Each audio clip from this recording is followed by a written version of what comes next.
Kita ke pasar Kodim pakainya ini. Pasar bawah itu ya? Versi yang ini Itu pasar bawah ya? Pasar bawah. Oke. Kalau ke mall pakai motor di depan. Karena yang sebenarnya punyanya motor ya. Oke guys, kita masuk ke dalam. Ini rumahnya luar biasa loh. Aku suka banget ya. Begitu masuk guys ya. Ini kan garasi ya, bisa muat 2. Sebenarnya bisa muat kayak 3 mobil. Kayaknya masih muat deh ya. Terus begitu kita masuk ya. Begitu kita masuk langsung ketemunya swimming pool yang ada di sini.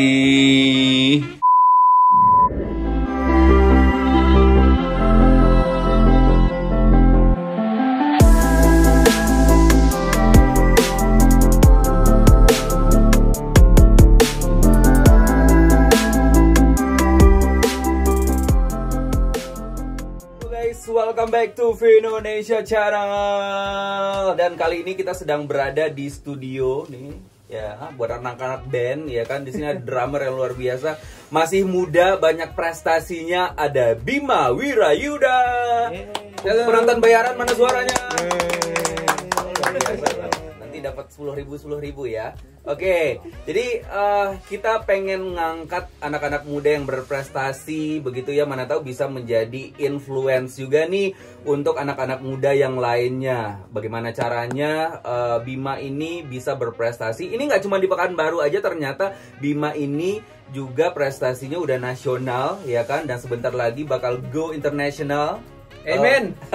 Bakal kemana Bim? Ke Amerika. Wih, gila loh, pindah ke Amerika. Oke, kita ngobrol-ngobrol dulu sama Bima Wirayuda ya. Sekarang umur berapa Bim? Sekarang aku umurnya 18. 18 tahun dan ini kan dari kecil ya. Aku tahunya Bima ini dari kecil udah banyak banget prestasinya, especially di dunia musik, drum ya, sebagai seorang drummer. Nah, bisa ceritain ini awal sebagai seorang drummer atau suka drummer, awal belajarnya kayak gimana dan umur berapa gitu Bim? Jadi kayak sebenarnya kayak main drum itu dulunya tuh cuma sekedar hobi. Kayak aku tuh masih belum tahu serius atau enggak. Itu tuh ya sampai aku tuh umur jangan umur deh ya. Kayaknya aku agak lupa. Kayaknya sampai aku SD kelas 6 itu aku kayak udah mulai serius itu. Cuma kayak awalnya tuh kan aku mulai tahu drum itu tuh umur 3 tahun nih. Jadi waktu itu aku lagi les di Purwa, si nyokap ngasihnya piano. Cuma kayak aku tuh kayak agak kurang interest gitu loh. Jadi gimana sih? Terus aku kan waktu itu dulu ada sepupu aku di sini, juga les di Purwa, dia les drum, tapi aku lihat masuk keluar. Maksudnya ke drum doang. Dari situ tuh kayak aku udah mulai interest. Tapi kayak lama-lama si nyokap kayaknya nggak yakin dia ini anak serius di musik. Jadi ya udah dikeluarin dulu. Sampai SD, masuk SD dimasukin lagi cuma khusus di drum. Nah dari situ udah mulai prosesnya. Mulai masuk SD, mulai belajar drum. Terus itu kan waktu itu kalau nggak salah mulai prestasi itu masih kecil banget ya. Umur berapa Bim? Maksudnya kelas berapa Bim? Prestasi. First time kayak udah mulai naik ya. Musik itu tuh pas aku udah kelas 4 SD. 4 SD itu udah mulai ikut lomba-lomba festival drum dulu. Sampai kelas 6 SD itu masih lomba lah, cuma ya udah agak istilahnya ya udah agak jenuh gitu loh, maksudnya pengen cari sesuatu yang baru gitu. Luar biasa loh jenuhnya. Kelas 6 SD udah jenuh loh ya kan. Kita udah umur segini baru jenuh ya, luar biasa loh. Terus kenapa sih suka banget sama drum ini, gimana ceritanya gitu? Dari kan itu masih kecil banget ya namanya anak-anak ya. Jadi kayak dulu aku ingat dulu banget tuh si nyokap tuh beliin kaset CD Avenged Sevenfold, itu band pertama, itu band rock, dan itu tuh bukan cuma lagu, ada CD live-nya. Jadi CD live-nya itu tuh tiap kali aku nonton live-nya band ini di tahun 2007 nggak salah itu tuh yang aku lihat tuh bukan pemain gitaris, bukan singernya, bukan basisnya, tapi drummernya doang. Jadi kayak sering kadang kok misalnya ada scene drum, misalnya ini ada drummer nih bagian sini lagi atraksi gitu kan, aku mundurin lagi, nonton lagi, mundurin lagi, kayak sampai 3 kali 4 kali ulang-ulang, nggak bosen-bosen. Dan dari situ kayaknya seru deh kayaknya jadi drummer nih, kayaknya mainnya soalnya kayak atraksinya banyak nih, tekniknya juga seru gitu-gitu. Makanya udahlah gas aja drum. Sebenarnya serunya sebagai seorang drummer apa sih? Misalnya kalau kita lihat ya, biasanya kan yang heboh banget itu yang digandrungi cewek-cewek kan kalau nggak vokalis atau pemain gitarnya gitu kan. Karena kan pemain drum itu paling belakang posisinya. Iya. Sebenarnya apa sih menariknya sebagai seorang drummer menurut Bima? Sebenarnya kalau di belakang kan juga gimana ya, kalau salah kan nggak ketahuan juga ya. Cuma kayak gini, sebenarnya yang aku paling suka jadi drummer itu tuh kan kalau drummer itu dia kan menghubungi seluruh alat musik ya.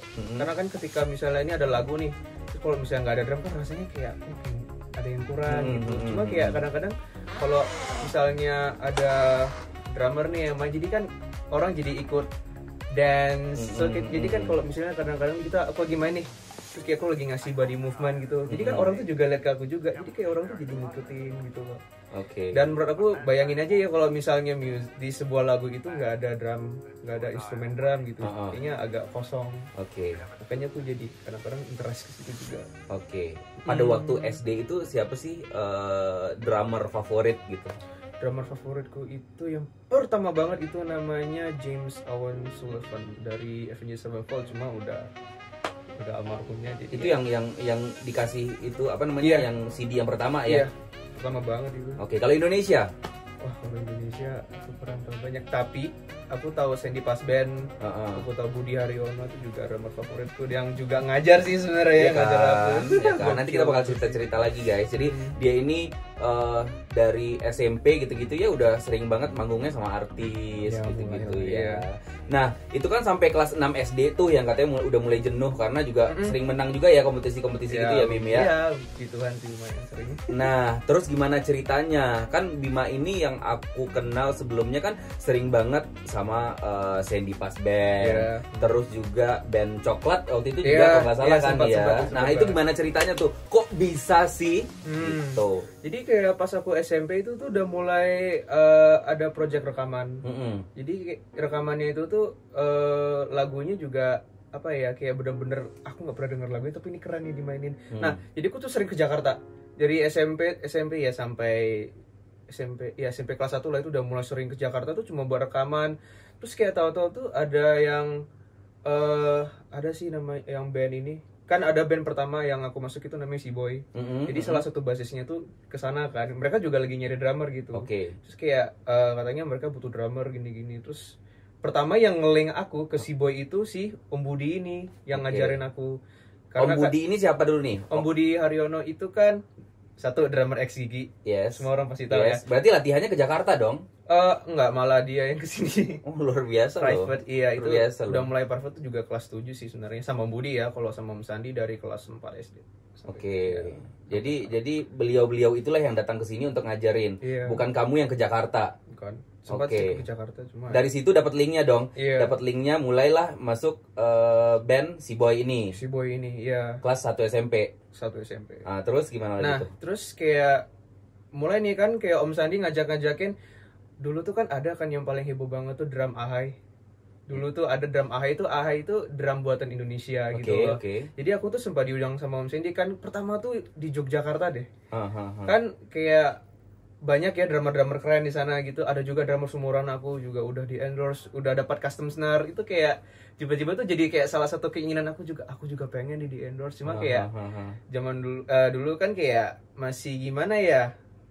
Ya susah gitu loh, maksudnya. Ya udahlah, maksudnya menurut aku tuh kayak rasaku tuh nggak mungkin, maksudnya aku di endorse umur segini lagi juga mereka tuh drummer yang lebih keren daripada aku gitu. Cuma ya waktu itu ya udah aku showmanship aja, pokoknya ini aku ini terus aku pokoknya lakukan the best. Lagian juga ini kan kayak sebuah kesempatan gitu loh. Jadi si ownernya Ahai ini juga ngelihat aku, ya aku juga sekalian. Terus lama-lama dari situ udah mulai interest. Terus si Ahai ini juga ada ngelink ke Coklat. Nah, dari situ tuh juga aku kan pernah waktu itu main acara Ahai Live gitu loh. Karena kan ada pameran drum juga gitu loh, sekalian mau ngejual produknya gitu kan. Aku belum endorse, masih belum endorse sama sekali. Habis itu aku main di mana ya? Kayaknya ada di mall di Jakarta gitu, orang Coklatnya datang. Oh gitu. Mereka ngelihat. Mereka juga lagi butuh drummer gitu loh waktu itu. Terus kayak aku lagi main terus mereka interest, wah ini drummer gokil nih, gitarisnya ada yang nggak salah, gitarisnya Coklat ngomong gitu. kayaknya boleh deh kita ajak latihan, terus udah mulai ikut buat video. Sambil ya si coklatnya jalan, si boynya juga jalan. Oh, dua-duanya jalan waktu Iya, itu. cuma kan kayaknya coklat agak gimana ya, agak susah sih karena kan aku harus ngerti juga kan, aku posisinya lagi sekolah nih.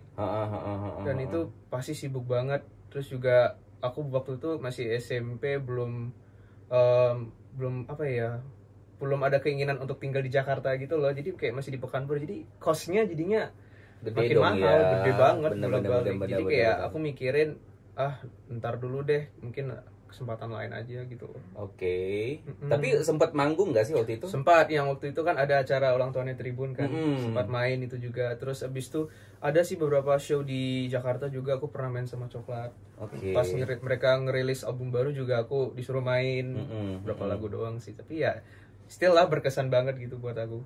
Oke. Nah, yang paling serunya itu, yang paling berkesan banget tuh yang pas aku main sama si Boy. Si Boy itu kan emang aku tuh ngebangun karakter aku dari situ. Maksudnya kayak aku kan dulu tuh belum pernah nemu teman yang kayak seumuran gitu kan. Maksudnya ya mereka agak ya bedanya lumayan sih. Cuma menurut aku ya asik ini loh, maksudnya genrenya, style lagunya itu tuh emang anak muda gitu loh. Nah, itu kayak first time banget aku ketemu mereka. Nah, dari situ aku ngebangun karakter aku, terus mulai ikut rekaman juga. Nah, terus itu juga pertama banget aku ngerilis album, dan itu show-nya full aku yang main. Oh iya. Iya, terus sempat diundang si Om Ian Antono juga. Oke. Legendnya God Bless. Keren. Luar biasa ya, luar biasa. Terus akhirnya kan pindah ke Jakarta, dari Pekanbaru pindah ke Jakarta dong ya. Itu kelas berapa? Itu Bim? aku SMA kelas 1. Oh, SMA kelas 1. Iya. Berarti selama SMP selama 3 tahun ini bolak-balik terus dong ya? Iya, main Luar sering. biasa. Terus apa yang paling bikin bangga gitu loh? Yang paling bikin bangga itu tuh ketika aku lagi main band, itu tuh udah mulai dibayar gitu loh. Maksudnya gini, yang dibayar itu bukan arti aku pengen uang, bukan. Itu tuh kayak sebuah apresiasi di mana orang itu mulai ngerespek dengan apa yang udah aku incar selama ini, yang udah aku latih sekeras ini, aku udah latihan segila ini. Akhirnya tuh udah ada orang yang apresiasi gitu loh. Nggak peduli seberapa banyak bayarannya, yang penting itu kayak sebuah Bangga aja gitu loh. Jadi aku bisa nemu bisa cari uang sendiri gitu loh. Jadi kayak itulah perasaan aku gitu. Luar biasa. Terus sempat manggung-manggung, diajak tur-tur keluar kota Oh gitu? iya, sempat. Si Boy pernah kan tur seluruh Pulau Jawa gitu kan. Kita promo lagu Rindu Eksis. Terus abis itu juga sama Pas Band pernah main di Bandung juga. Ya kayaknya juga hampir. Jakarta juga sering banget di Jakarta. Ya, kalau di Bandung juga pernah, Magelang kayaknya juga pernah. Gila loh. Sering sih. Itu masih SMP semua tuh?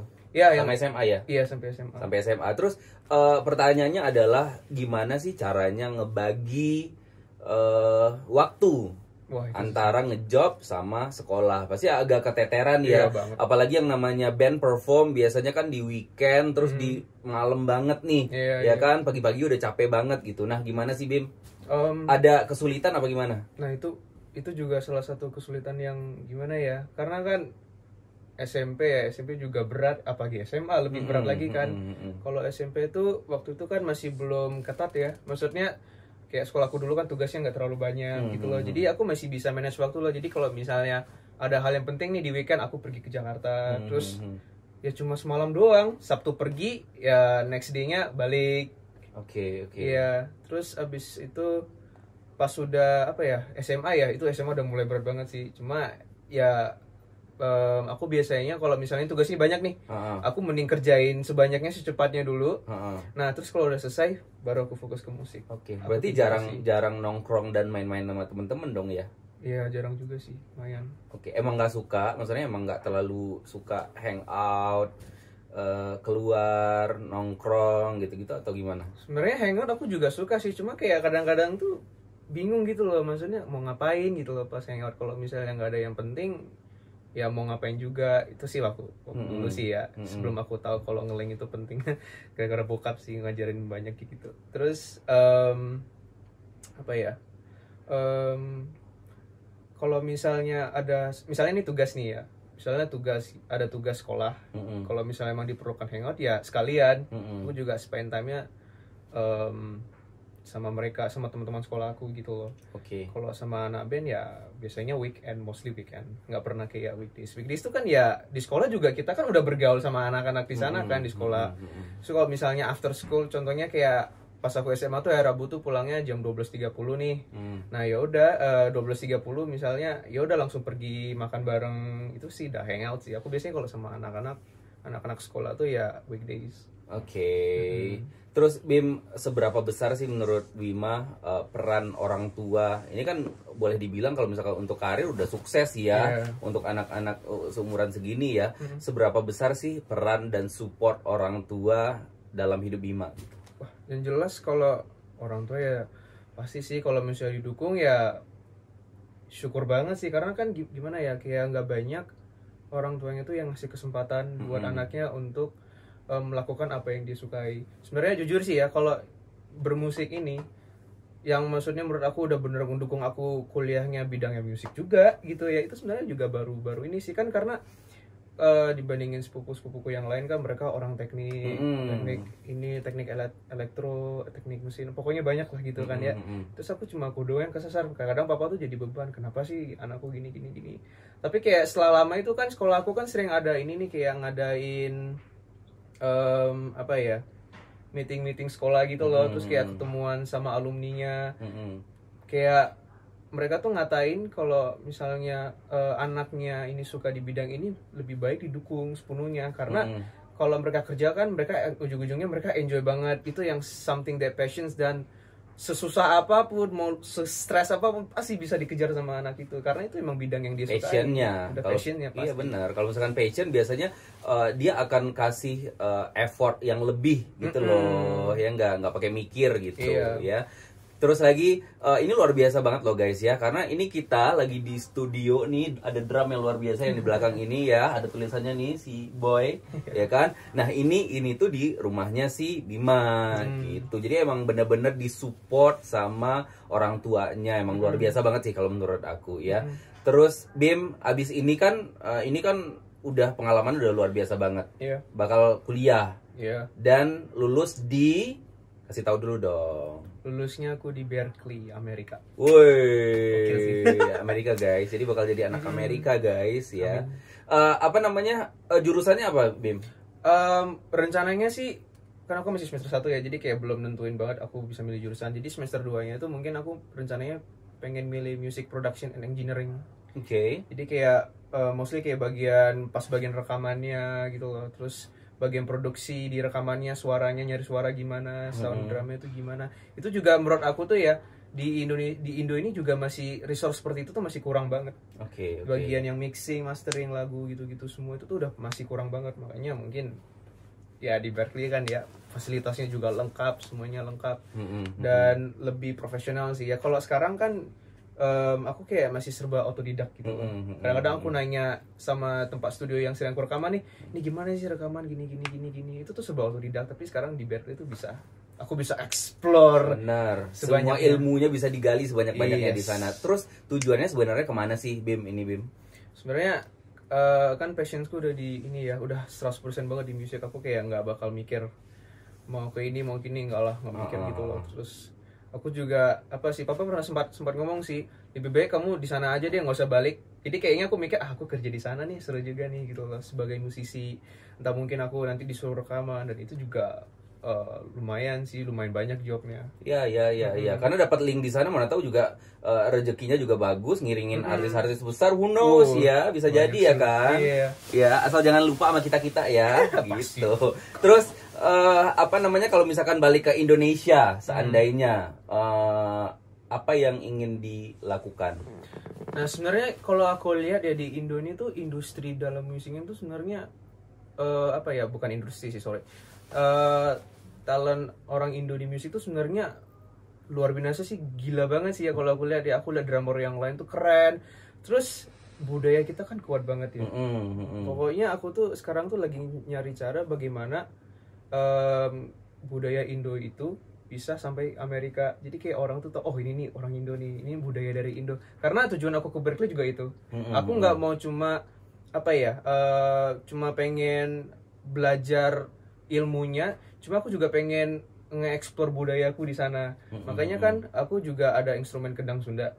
Aku bisa main, terus rencana aku juga mau bawa ke sana. Oh iya. Iya, Nanti jadi kita aku- lihat ya guys. Seru sih. Kita cobain ya. Nanti kita cobain ya. Oke, berarti kurang lebih 11-12 kayak Agnes Mo juga loh ya. Di setiap video klip dan lagu-lagu barunya ada nuansa-nuansa Indonesianya ya enggak? Oke. Sukses terus. Yes. Semoga apa yang dicita-citakan tercapai. Amin. Terakhir deh, pengen tipsnya untuk anak-anak muda nih supaya lebih semangat lagi kalau misalkan pengen berkarir atau misalkan menentukan jurusan kuliah dan lain sebagainya. Menurut Bima harusnya seperti apa? Kalau misalnya ngomong masalah milih jurusan ya, terutama dalam kuliah ya, itu tuh harus milih sesuatu yang emang bener-bener nge-express lu. Maksudnya gue musik, yaudah gue ambil di musik dan sepenuh hati gue bakal selesaiin kuliah ini dengan baik. Karena gimana ya, kayak sayang aja gitu loh kalau misalnya kuliahnya bukan di bidang yang kamu sukai, terus juga akhirnya sia-siain waktu kan, yang Oke. harusnya kita bisa nge-explore banyak, yang harusnya kita wah gue pokoknya udah bisa nih gini-gini, ujung-ujungnya jadinya tersia-siakan. Dan Oke. kayak gimana ya, kan juga banyak cerita ya dari bokap gitu loh. Ada yang anaknya ambil jurusannya keren nih, misalnya dokter, cuma ujung-ujungnya nyasar ke bidang lain. Jadi itu kan kayak sayang banget waktunya dan umur juga kan. Benar. Terus juga tetap semangat, pantang menyerah. Bener. Dan kalau misalnya itu udah jurusan yang lu ambil, ya udah harus itu tanggung jawab lu untuk nyesain gitu loh. Itu yang paling penting ya. Tanggung Yang jawab. paling penting adalah dipertanggungjawabkan apapun pilihan yang diambil gitu. Yes. Sambil minum guys ya, karena kesehatan juga sangat penting sekali. Pertanyaan terakhir. Nanti kita bakal cobain ya guys. Kita lihat Bima cobain. Tadi nama alat gendangnya apa? Kendang Sunda. Kendang Sunda. Nanti kita bakal lihat juga, terus juga kita bakal cek juga. Nih rumahnya luar biasa, seru banget nih sampai belakang-belakang gitu ya. Kamu harus tonton terus ya. Pertanyaan terakhir. Lebih pilih cewek Indo atau cewek bule? Aku Indo, fix. Kenapa? Karena satu nggak diizinin orang tua, sama enggak. kakek juga. Terus, Oh iya. terus kayak yang kedua aku emang nggak interest banget sih, Oh iya. nggak terlalu interest. Tapi kan kalau misalkan kita lihat di film-film kayak cewek-cewek bule-bule gitu kan. Karena gimana ya, kayak budaya sana kan nggak terlalu bebas ya, dan aku juga nggak terlalu suka gitu loh. Budaya kita sama budaya sana itu kan kayak 100% beda. Banyak orang bilang kayak gitu. Alumninya Berkeley juga, ataupun orang dari Amerika, orang Indo yang kuliah di Amerika balik terus ngasih tahu, budayanya tuh emang bener-bener jauh berbeda gitu loh. Dan apa yang kita lihat itu belum tentu sih sesuai ekspektasi gitu loh. Oke. Gitu. Jadi guys, nanti kita lihat beberapa tahun ke depan kalau tiba-tiba di Instagramnya ada banyak cewek-cewek bule, nanti kita potong, kita kirimin ke dia ya. Wah, hati-hati. Oke, thank you Bim. Oke, Sukses sip. selalu. Pantengin terus Indonesia Channel. Nanti kita akan saksikan keseruan Bima bermain musik kendang apa tadi? Sunda. Kendang Sunda, dan juga kita cek rumahnya seperti apa selain studio yang luar biasa ini. Terima kasih udah nonton. Jangan lupa di subscribe, like, komen, dan juga di share di sosial medianya kamu. Tombol loncengnya juga jangan lupa. Terima kasih udah nonton V Indonesia Channel dari Pekanbaru untuk Indonesia. Bye. Kita ke Pasar Kodim pakainya ini. Pasar bawah gitu ya. Versi yang ini. Itu pasar bawah ya? Pasar bawah. Oke. Kalau ke mall pakai motor di depan. Karena yang sebenarnya punyanya motor ya. Oke guys, kita masuk dulu ke dalam. Ini rumahnya luar biasa loh. Aku suka banget ya. Begitu masuk guys ya. Ini kan garasi ya, bisa muat 2. Sebenarnya bisa muat kayak 3 mobil. Kayaknya masih muat deh ya. Terus begitu kita masuk ya. Begitu kita masuk langsung ketemunya swimming pool yang ada di sini.